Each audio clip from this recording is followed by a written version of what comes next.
ये जो लोग बोल रहे हैं ना कि आप ठाकुर मत बोलो, ब्राह्मणवाद की बात मत करो, इससे लोग भाई हमको हमारी जाति से गर्व है, हम हमारी जाति का नाम स्वीकार नहीं करते। जो लोग ये बोल रहे हैं कि ठाकुर मत बोलो, अभी समाज वाले भी उनका नाम लेते हैं, उनके ओबीसी समाज वाले भी उनके जात पर गर्व करते हैं, तो हम लोग हमारी जात पर क्यों गर्व नहीं करेंगे?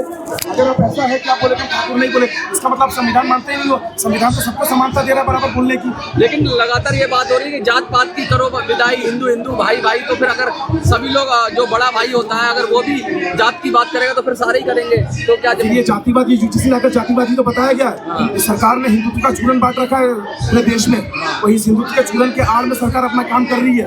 आप मुझे बताइए, मोदी जी कहते हैं इस देश में तरक्की हुई है, तरक्की हुई है तो फिर आरक्षण का स्तर तो आरक्षण का स्तर तो घटना चाहिए ना। फिर आरक्षण का स्तर कैसे बढ़ता चला जा रहा है? किसी प्रदेश में अलग आरक्षण है, किसी प्रदेश में अलग आरक्षण है। ये 10% का रिजर्वेशन भी जो 10 को दिया गया है, ये उन्हीं के कोटे में से उठा करके दिया गया। क्या लगता है छात्र भी बढ़ रहे हैं, लोग भी बढ़ रहे हैं और सरकार की नीतियां ऐसी हैं जोड़ने की बात नहीं कर रही? नारे में तो कहते हैं बटोगे तो कटोगे, लेकिन वास्तव में सरकारी बांट रही है। क्या लग रहा है आपको? सरकारी बांट रही है। आप बताइए, आरक्षण जो दिया गया था, आरक्षण में समानता में आने के लिए दिया गया था कि राजनीतिक व्यवस्था में आप आगे आओ, शैक्षणिक व्यवस्था में आप आगे आओ, लेकिन सरकार ने क्या करा, इनको इतना द्वेष फैला दिया इस लोगों में कि लोग जाति के आधार पर बात करने लगे।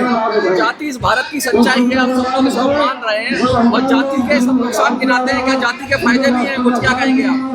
हर आदमी को अपनी जाति में गर्व है, भले वो किसी भी समाज से हो, जो गर्व नहीं होगा उसको गर्व होगा। और सबसे पहली चीज आपके मीडिया के माध्यम से ये बता देना चाहता हूँ, सरकार जो रिजर्वेशन के ऊपर जो आंकड़ा खेल रही है ना, सरकार को समझने की जरूरत है कि यहाँ इंदिरा साहनी केस का उल्लंघन करते 50% का क्राइटेरिया आप तोड़ रहे हैं, जो आपको नहीं तोड़ना चाहिए। अनरिजर्व कैटेगरी जो अनरिजर्व की जो सीट है, उस सीट में पूरा देश फाइट करता है। दूसरे स्टेट का भी जो अगर जो व्यक्ति है जो रिजर्व कोटे से लड़ता है, वो दूसरे स्टेट में जाने के बाद जनरल हो जाता है।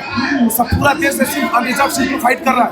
आप समझिए, अनरिजर्व पूरे देश के लिए खुला हुआ है। आरक्षण आप जितना बढ़ाएंगे उतना ज़्यादा कॉम्पिटिशन बढ़ेगा।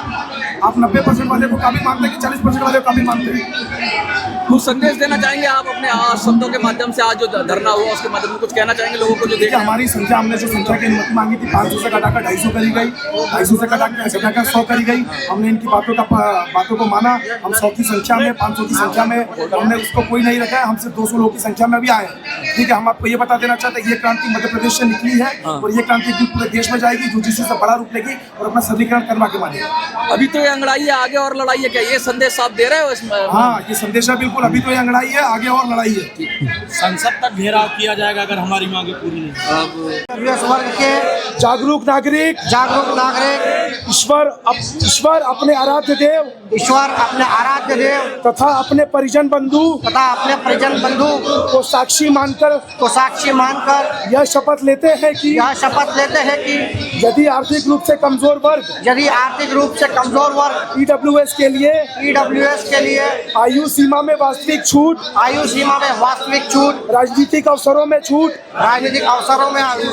ईडब्ल्यूएस कल्याण हेतु ठोस प्रभावी कदम नहीं उठाए जाते हैं, तो आने वाले 20 वर्षों तक किसी भी सत्ताधारी दल को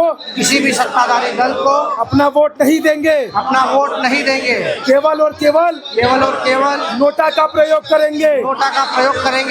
साथ ही अपने परिवारजनों, मित्रों और समाज के लोगों से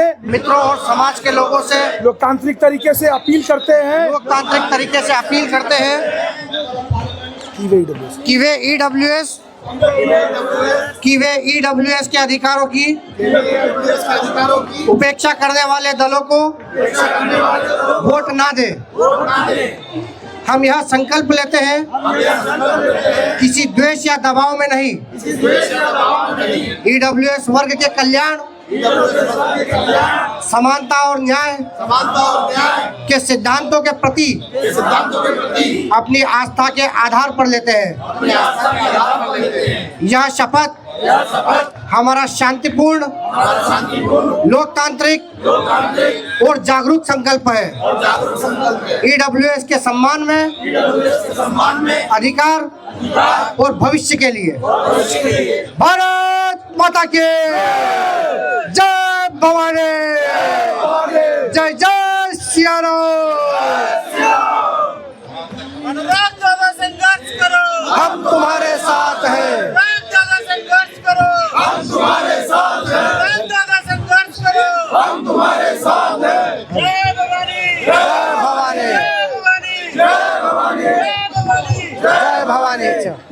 मीडिया बंधुओं से बता देना चाहता हूँ, ये जो ईडब्ल्यूएस वर्ग की जो शपथ ली है, ये सबको आप लोगों को आगे तक पहुंचाने का आपका काम है। ठीक है, इस चीज़ को आप लोग ध्यान रखें।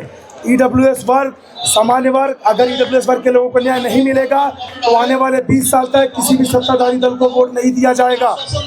ये सामान्य वर्ग की तरफ से, ईडब्ल्यूएस वर्ग से सरकार को साफ चेतावनी है।